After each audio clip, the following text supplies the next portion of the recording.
Challenge the way we think. Our actions and reactions in any given situation are precipitated by how we feel at that moment. The behavior that we exhibit is often the product of our emotional state, whether we are happy, desp. Our actions and reactions in any given situation are precipitated by how we feel at that moment. The behavior that we exhibit is often the product of our emotional state, whether we are happy, despondent, angry, afraid, and so forth. But going further than this, we can also say that how we feel is a product of the thoughts that were evoked by circumstances.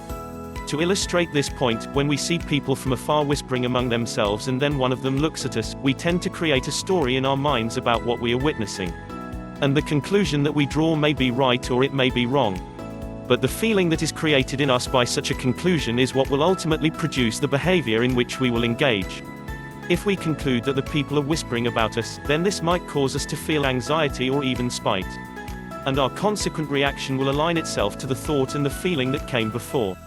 Each decision that we make and have made fosters in us our analytical thinking skills. We are able to better analyze each situation and make the appropriate choice of action.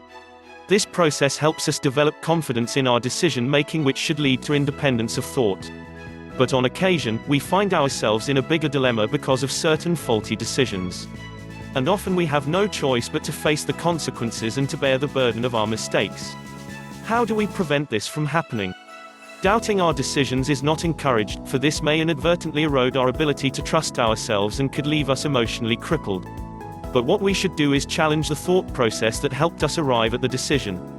Making faulty assumptions or erroneous interpretations of a situation could lead us to catastrophic decisions. Therefore, prior to any choice we make, we ought to challenge these assumptions and automatic thoughts. Applying this to the example given, we should not assume that the people we see whispering are talking about us. This is mere paranoia and should not be entertained. Therefore, we should regularly think about how we think. Experts call this metacognition. This may help us see why we decide to do things and whether or not our choices are healthy and appropriate.